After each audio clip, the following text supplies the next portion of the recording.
This is file 23-2155 FH or FYL.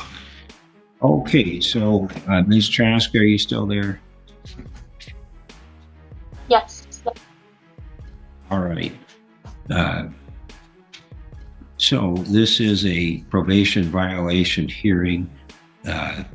Mr. Elhart, you've been retained now to represent Mr. Foz. Are you prepared to go forward with the hearing this morning? Yes, sure. Okay, so Ms. Traska, if you could please raise your right hand. Do you swear or affirm that the testimony you're about to give will be the truth? So help you God. I do. All right, and if you could please start by telling us your name and how you're employed. Amanda Traska, probation officer for Leelanau County with District Court. Hang on just a moment, Mr. Elhart. If I may, Your Honor, Mr. Foz is here to admit that he is unable to do the community service work. Okay, so he wants to enter a plea. Yes, Your Honor. What about the added violations for, let's see, failed to continue counseling with the Cancer Center, disrespectful of court employees and care providers, and acting in a threat, intimidating, harassing manner. Okay, so then, Mr. Foz, is that correct? You're changing your plea in this case to guilty of the violations. That's what you want to do, is plead guilty. That's his direction, yes, sir. Okay, so it's still your decision, but I understand you've consulted with Mr. Elhart, and that's what you've decided to do. Yes, sir. Okay. So before I take your plea, I want to make sure you understand that you do have a right to a hearing at which Mr. Elhart would represent you, and you're choosing to waive that right, correct? Yes. You also understand that the worst that could happen is for this conviction of leaving an accident causing injury is you could be sentenced to up to a year in jail. No, I don't understand that. I thought we'd already been through that. You already went through the initial trial, the process where you were found guilty and sentenced. But this situation is different. This is a probation violation, which means the leniency you were originally given in place of jail time is now at risk. If the violation is confirmed, you could be removed from probation entirely and face the full maximum sentence allowed by law right now. The judge is simply informing you of that maximum, up to 1 year in jail. And frankly, if you ask me, that's a shockingly small price to pay considering the seriousness of what happened. Well, that's the worst thing that could happen. Do you want to talk to your attorney some more about that? By violating probation, the worst thing that happened is the maximum.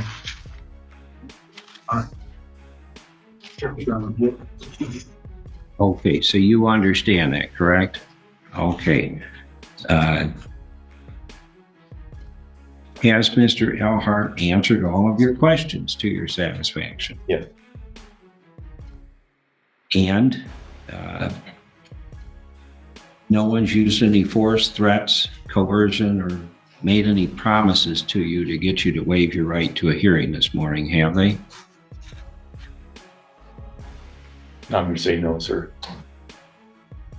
All right. Then the report indicates you were placed on probation back in October of 2023 for leaving the scene of an accident causing an injury. And as a condition of that probation, you were to complete 30 days of community service work within the first 180 days. Is that true? Yes. And the fact is you did not complete the 30 days in the 180 days, correct? There's also an allegation that you failed to continue your counseling with the Cancer Center as ordered. Is that true? True with extenuating circumstances. It's not true that I refuse or I'm not doing it. As I've mentioned before, a letter was sent from the parole office without my permission or knowledge, to my medical providers asking for information on my medical records. When I found out about that, I called my medical provider. They said they deleted the email. And this went on for about 3 months, me trying to get the email from my provider. She went to legally refused. And because of that letter that was written by the probation department and my asking about it, they discontinued service. They refused service because they didn't want to get involved in a legal case. I also went to my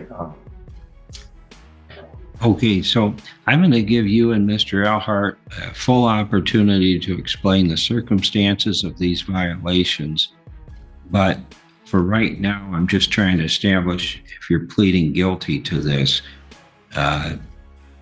For whatever reason, you did not complete the counseling that was ordered through Cowell Cancer Center, correct? correct, but not due to my circumstance, due to their circumstance. The answer is yes. Yes, sir. Okay.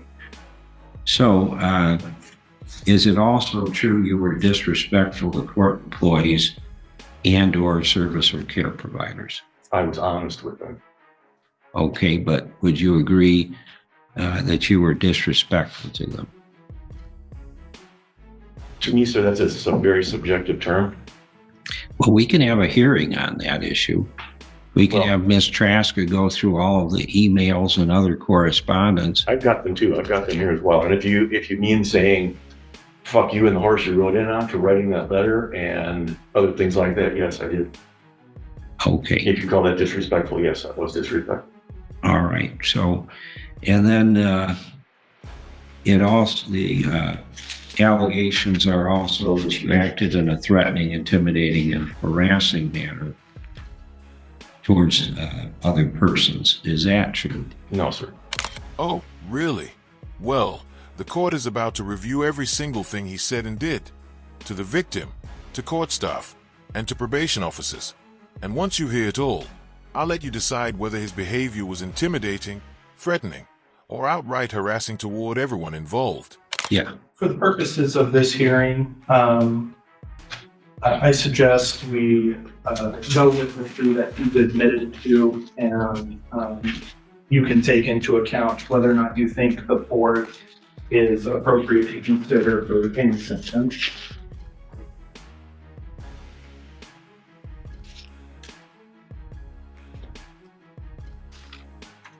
All right. So, Mr. Alhart, you okay with that? I am your. All right. So then, Mr. Foss, to the first three allegations, how do you plead? Yes. Okay. I'll accept your plea, find it is voluntary, accurate, and understanding. And Mr. Alhart, what else would you like me to know? Thank you, Your Honor. I'm in the sentencing phase now, Your Honor. Yes. Thank you. Your Honor, Mr. Foz was, and you had received it, I think, a copy of a letter dated nearly a year ago where he was given 2 years to live. He may not make it to his next birthday. He's under daily chemotherapy. Cancer has spread to his bones, the rest of his body, and the liver is at correct lymph nodes. I'm sure that he's undergone those modifications to his temperament, the way he behaves, and to everything else due to the cancer. I'm very certain in looking at his history and talking to him about his history, what he's done for our country, that he was an exemplary citizen. Cancer has changed who he is and what he is doing. His behavior many times inappropriate. Certainly, I understand his dismay that his medical rights were violated. By the same token, I understand what was going on. He can't do any work of any kind. He can barely make it here today. Mr. Alhart, are you aware that he was given the opportunity to consult with the probation agent to try to come up with non-physical activities that would count as community service work, such as writing letters to veterans. I wasn't aware of that. I wasn't aware they did it. That's never been proposed to me. Right here in open court. Okay, go ahead, Mr. Elhart. What was right here on court, Your Honor? When we were here on the first probation violation. Okay, thank you. Mr. Foss, is there anything you'd like to add? Yeah, there's a lot that I'd like to add, Your Honor, but it doesn't really pertain to what we're doing here today. I've been really disappointed by the professionalism exhibited by the probation department, my violation of my rights. The scales of justice don't seem to be equal. Inflammatory language, refuses, inflammatory language like that, it's not accurate. It's not true.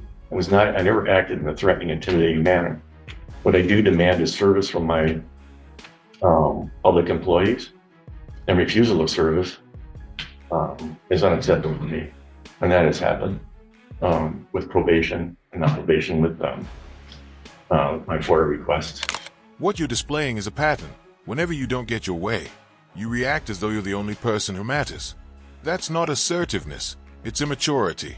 And the reality is, your victim had every right to expect basic public decency, not to be run over by someone who felt slighted or disrespected. And when I receive pushback like that, I don't think I've made any unrealistic requests. I'm not familiar with how the legal system works, but when I am refused service, it makes me a little irritated. I expect professionalism from my public employees, and I admit I've not been professional. I've been irate, and I get that way very easily. Part of it's, as we mentioned before, testosterone is a huge impact on that. It changes your personality. I had a doctor's appointment last week, and I mentioned that to my doctor, and he said it's an effect of testosterone. And the reason I'm unable to perform these tasks is because of my testosterone levels, my chemotherapy, my sicknesses. The reason I missed my last appointment for probation, and I mentioned this to Ms. Trask, I wrote her a letter. I'm very sorry I missed the appointment. I was ill. I don't get my mail every week. I apologized, and I asked her if there was something I could do to mitigate the situation. I never received a reply. So it's not that I'm fighting and refusing to do what you're asking me to do. I will happily do, if I could, sir, I would happily do what you asked me to do, but I'm not physically able to do it. I've mentioned that I would be happy to pay a fine to help out the community, but physical activity service, yeah, I'm not going to do it. All right. Mr. Chamberlain, anything for the people? Your Honor, I agree with Mr. Foz that the scales of justice are not equal in this case because he was charged with a felony and could have been charged with 2 others for felonious assault. Your Honor, he got mad at someone who flipped him off. He turned around, drove his vehicle right at them, slammed on the brakes, and one of the people got hit. That person was in the hospital. They had their leg split open for, I believe it was 4 days with a pressure bandage. So from about the top of the knee to about the top of the thigh.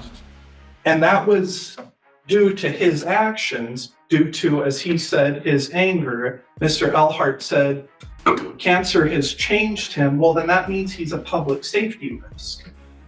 Your Honor, because I ran the guidelines in this case, and had he been convicted of just what was on here, he's looking at 0 to 14 months.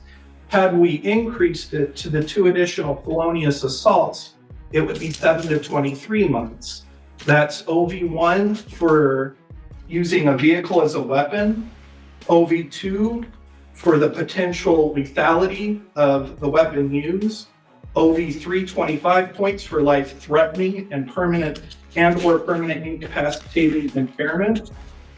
OV4 10 points, serious psychological, requiring therapy and other medical intervention. OV9 number of victims. There were 2 to 9 placed in danger. OV 10 points for driving recklessly, disregarding life. Your Honor, Mr. Foz thinks he's the victim here. You look at his information or the email, excuse me, and this is what he says for the victim. To be bluntly honest with you, my opinion is the legal system is fucked. My honesty lands me in hot water. Menendez, dishonesty lands him thousands in cash. That's fucked, really fucked. Your Honor, the only reason why he got a misdemeanor was because if it was an intentional act, we were concerned that his car insurance wouldn't pay for all the hospital bills and everything else that happened. We actually see this more often than people realize, and I rarely stop to explain it. Sometimes courts will reduce a charge or accept a no-contest plea even when a straight guilty plea seems like the obvious choice. Why? Because of civil fallout.in cases like this. The charge gets reduced so the offender's insurance company can't dodge responsibility by claiming the act was intentional. If the court didn't reduce it, the insurance could deny coverage, which means the victim would be stuck with massive medical bills on top of everything else he's already suffered. It's not perfect. It feels wrong. But when it's done to protect the victim, I get it. He got a gift of a misdemeanor where he needed to do community service to be done with this case. As you said, there's many non-physical activities that could be done. My suggestion, I remember at the hearing, was that he could go to a humane society and just sit and be around the animals to help, to help them essentially. Your Honor, if he had wanted to do community service, he could have done community service. He's been disrespectful to the court. He blames the court for everything. He blames the victims for his actions. I don't know what you should do, but I do know that he's a public safety risk because, as he said, he becomes irate and it's due to his medical conditions. Something has to be done. I don't know what it is, and I'm going to leave it to you to make that decision. All right, so this is sentencing on a number of probation violations. Initially, the concern was fail to complete 30 days of community service work, which was intended to be in lieu of jail time, taking into account Mr. Vaz's medical condition. And Mr. Vaz was given the opportunity at the first probation violation. Well, it wasn't a probation violation hearing. We had a review hearing to determine how to go forward. And at that time, what I recall is Mr. Vaz refused to provide any medical information of any substance so that I could even verify what his situation was and whether he was physically capable of doing community service work or not. He continued to give the probation department a hard time at every corner, even pursued them with FOIA requests asking for why his original probation officer, Ms. Hulse, left her position, FOIA requests to investigate them. And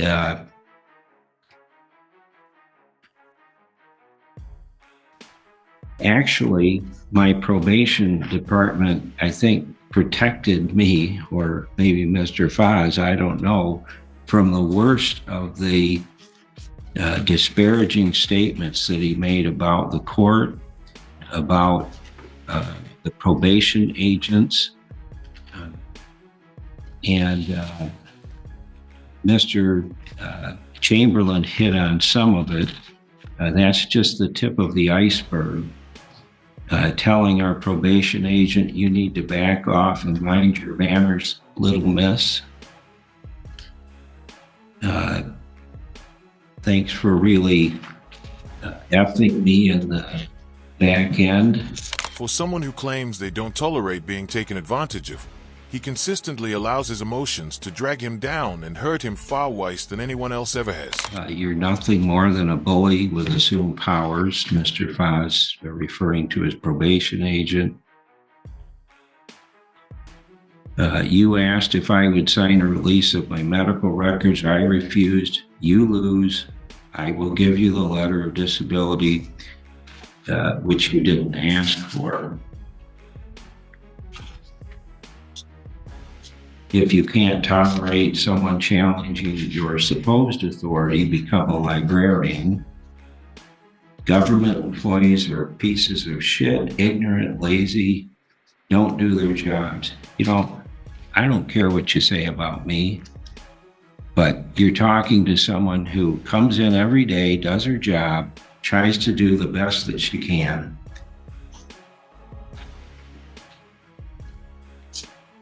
And Mr. Elhart said something about, I know people with cancer. Yeah, I've got a mother-in-law who has terminal cancer right now.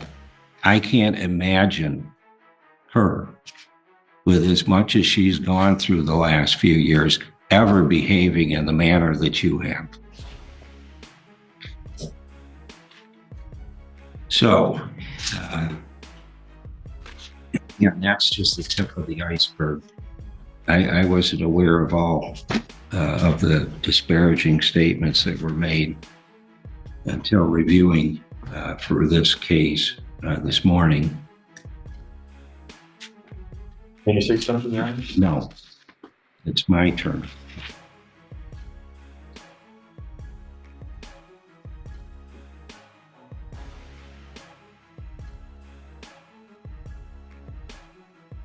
The idea that the defendant was not able to complete community service work, as Mr. Chamberlain pointed out, is simply not true.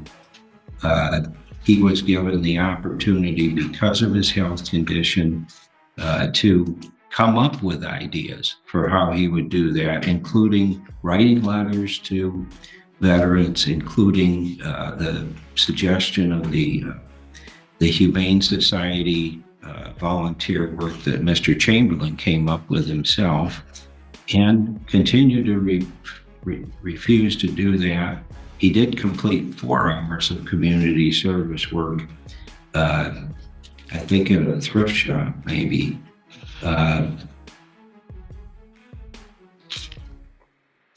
So the defendant is asking to be continued on probation to complete community service, but we didn't even get into some of the threatening behavior that he engaged in. And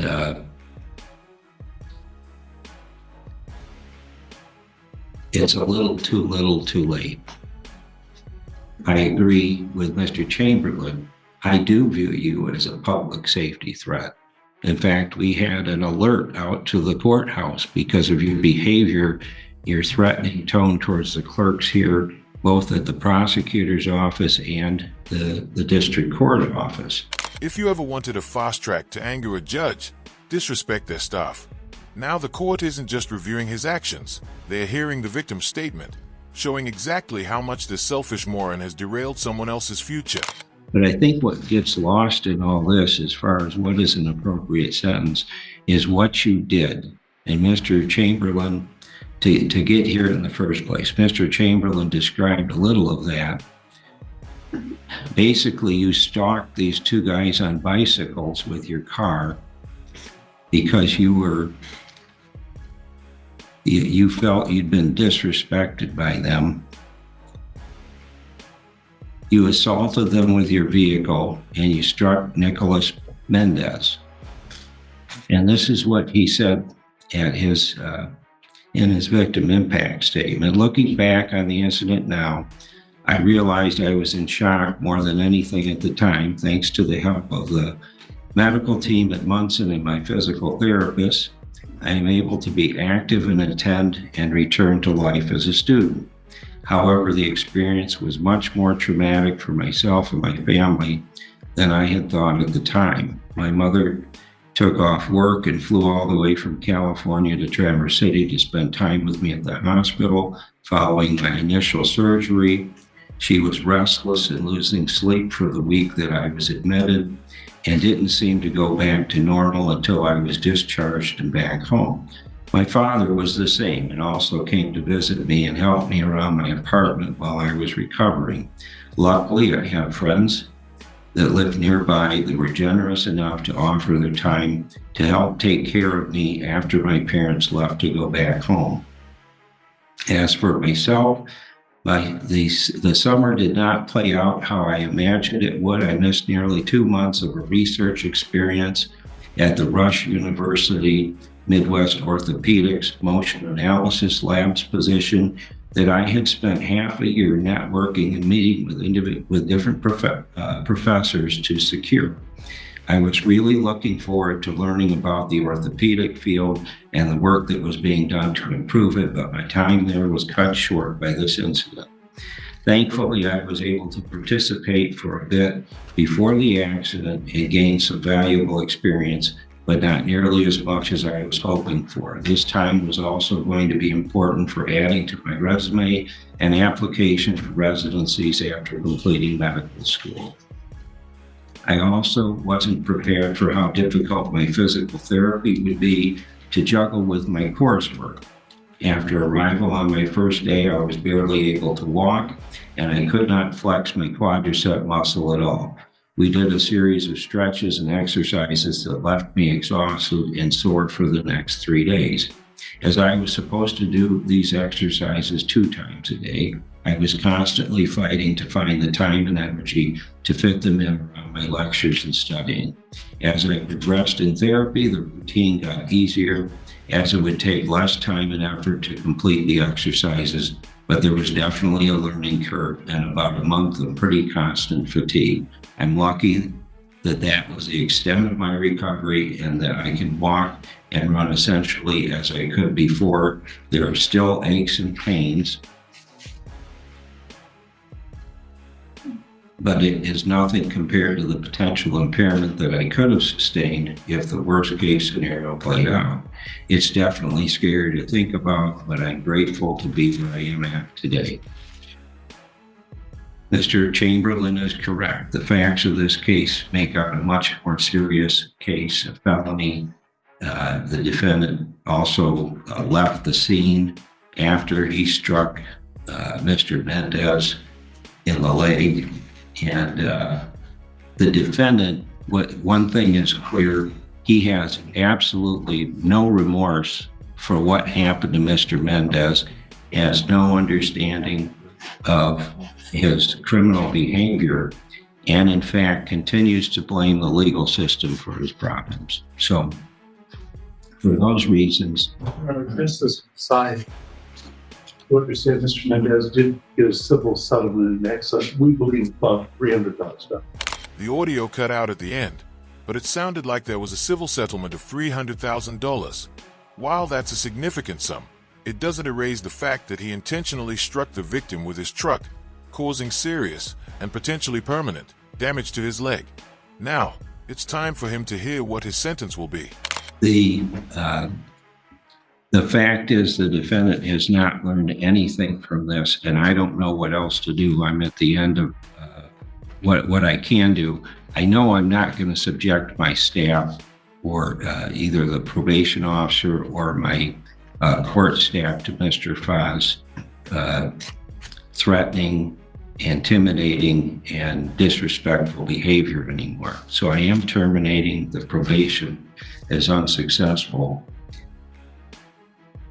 If it weren't for the cancer, I'd probably be considering a year-long sentence, but it's going to be the 60 days I held in abeyance at the original sentencing hearing. And you have credit for 1 day served. That's it. Well, there you have it. 60 days in jail. Honestly, that would have been a joke if it weren't for his terminal cancer. In my view, a more fitting sentence would have been a year of home confinement, letting him spend his final days wondering why he can't step outside and enjoy the fresh air. Much like his victim was forced to endure limitations in studies and opportunities while stuck in physical therapy and rehab. All right, that's where we'll wrap things up for today. If you liked the video, hit that like button. If not, hit dislike. But don't forget to leave a comment below and subscribe with notifications on so you don't miss any of my content. I'm Team Skeptic, and my man, whoa, music, here we go.